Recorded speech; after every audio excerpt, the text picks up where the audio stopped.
유동규 전 본부장이 정진상 전 실장에게 뇌물을 줬다고 주장하는 게 바로 2013년, 2014년쯤입니다.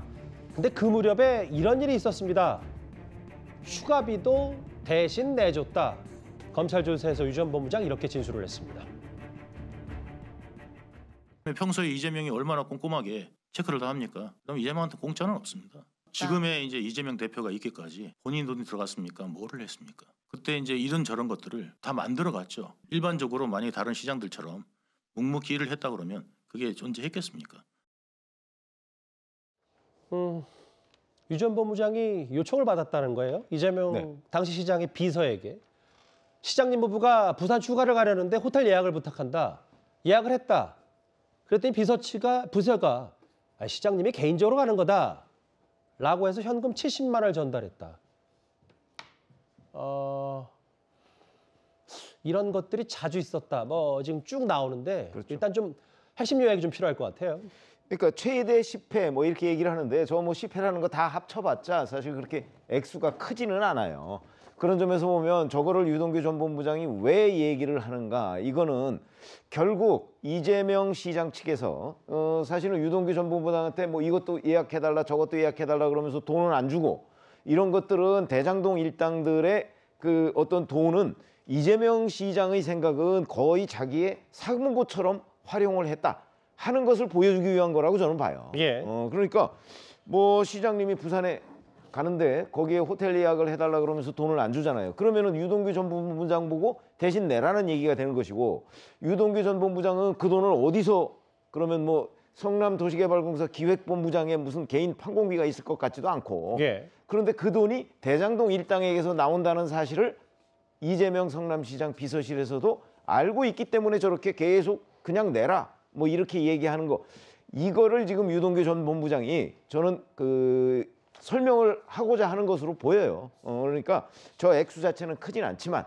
결국 대장동 일당의 돈이 그게 428억이 되든 얼마가 됐든 간에 여하튼 이재명 성남시장 비서실에서도 이걸 사금고처럼 생각했다 하는 부분을 유동규 전 본부장이 지금 얘기하고 있는 거라고 생각합니다.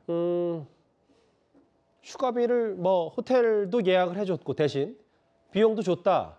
그랬는데 또 여기서 중요한 건 유 전 본부장의 주장에 따르면 정진상 전 실장으로부터 잘했다 그렇게 해줘 이 답변을 들었다. 그럼 뭐 진짜 사금고처럼 돈을 빼다 쓸 수 있는 구조가 된 거냐, 어떻게 보세요? 일단은 지금 저 부분은 이제 유동규 전 본부장의 주장이거든요. 내가 그렇게 현금으로도 줬고 뭐 기타 요구하고 했을 때 대신해서 예약도 해줬다 뭐 이렇게 지금 주장을 하고 있는 건데, 제가 아까 저 은행 지점장 하고 있는 후배한테 전화해서 물어봤어요. 개인적으로 예. 10년 전에 내 그 카드 사용 내역을 조회가 가능하냐? 그랬더니 충분히 가능하답니다. 예, 그러면 이제 유 전 본부장 같은 경우도 이게 한 2014년, 13년 그때 아닙니까? 맞아요. 그러면은 내가 그때 뭐 어디 호텔비 카드로 결제했다 뭐 이러면 그것을 지금 조회가 가능한 거죠. 그러니까 저 부분이 조금 더 어떤 근거를 가지려면 유 전 본부장이 말로만이 아니라 직접 본인의 어떤 당시 신용카드 내역 같은 걸 띄어서 가져와서 그때 봐라 당시에 실제로 호텔에 결제된 내역이 있지 않냐 이런 것이 필요한 것이고, 예. 아까 이제 CCTV 같은 경우도 검찰에서 가짜다 모형이다 연본이 없다 이렇게 이제 얘기를 하는데, 그것이 조금 더 확실한 근거를 가지려면 당시 그 담당 성남시청 공무원이라든지 나와서 법정에서 실제로 그거 가짜다 내가 설치했다 뭐 이런 것들이 뒷받침이 돼야 이제 근거를 갖는 거지, 현재로서는 이게 지금 말로 나오고 양쪽에서 그거에 대해서 부인하는 이런 상황이기 때문에 이게 예. 사실이냐 얘는 조금 더 앞으로 재판을 좀 더 지켜봐야 되지 않나 싶습니다. 소국장님이 개인적으로 취재하셨던 소국장께서 결국은 은행 가서 조회하면 나올 수 있다, 아무리 10년 전이라도. 그러면 예약하는 것부터 해서 70만 원을 만약에 냈다면, 근데 뭐 현금이라고 하니까 여기 현금이고 실제로 예약과 함께 이런 것도 검찰이 다 들여다봤을 텐데, 근데 결국 그러면 유 전 본부장이 주장하고 검찰도 의심하는 게 이게 다 대장동 일당으로부터 그냥 계속 빼다 쓰는 돈 아니냐, 이 주장을 입증하기 위해서 이렇게 유 전 본부장도 얘기하는 것 같고요. 지금 저희가 이제 뭐 예를 들어 이제 그 대장동은 7,800억이다. 예를 들어 미래는 211억이다. 뭐 이제 성남 FC는 133억이다. 이렇게 하다 보니까 이게 몇백만 원이 작아 보이잖아요. 예. 근데 지금 제가 관여하고 있는 부산의 공무원 뇌물 사건은요. 예. 편의를 봐주고 50만 원 받은 거예요. 50만 원 받은 걸로 이게 재판이 정식 재판이 청구돼서 재판 중에 있습니다. 공무원들이 그래요. 직무 관련성이 있으면 50만 원, 100만 원으로도 이게 파면되고 처벌되는 게 많습니다. 예. 액수가. 자, 그러면 이게 유동규 본부장이 어떻게 보면 이게 작은 액수인데 이걸 이게 아주 구체적으로 정언하고 있잖아요. 이런 걸 이게 소설을 쓰면 뭐합니까? 이거는 제가 보기에 육하원칙에 따라 정확한 게 보세요. 대표적인 게 최근에 2021년에 있었던 일입니다. 예. 자, 누가 유동규가 그다음에 언제 2021년 1월에 어디서 6호선 상수역 인근에서 누구에게 수행 미수에게 얼마를 500만 원을 이거만큼 이게 육하원칙에 따라 정확한 게 어디 있습니까? 그러니까 지금 말씀하신 거는 휴가비 말고도 예. 2021년 2년 500만 원 수익 전에도 비서한테 준 거. 이재명 대표 측 이재명 대표 비서에게 돈을 줬다. 뭐 이 얘기를 지금 주장하시는 거잖아요. 그렇죠. 누가 언제 어디서 누구에게 얼마를 줬다 정확하게 노는데 이걸 어떻게 소설을 씁니까?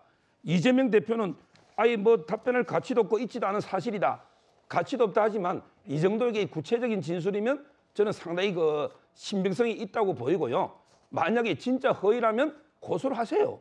왜냐하면 이게 수행비서가 누군지 그 당시에 다 알잖아요. 그러면 이게 중대한 명예훼손 아닙니까? 따라서 저는 허위라면 유동규 본부장을 이게 명예훼손을 고소해서 진실을 밝혀야 된다. 이래 봅니다. 이승훈 변호사님. 그러니까 유 전 본부장이 10년 전쯤에 한 8, 9년 전쯤에 휴가비도 대신 내줬다. 이재명 대표 부부를 위해서. 이거에 대해서는 100% 사실이 아니라는 게 이재명 대표 측의 공식 입장인 겁니까?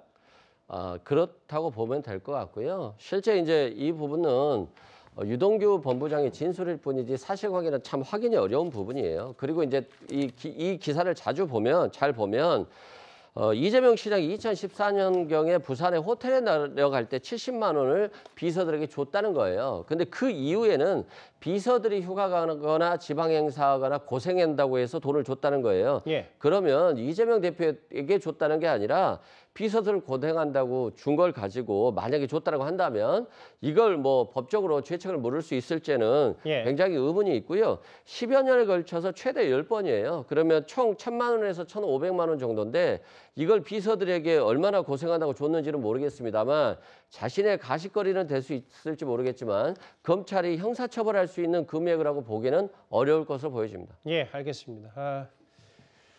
그러니까 어제 오늘 김영전 죄송합니다. 정진상 전 실장 재판과는 별개로 유 전 본부장이 얘기했던 휴가비 대납도 해줬다. 이 얘기까지 저희가 길지 않게 한번 만나봤습니다.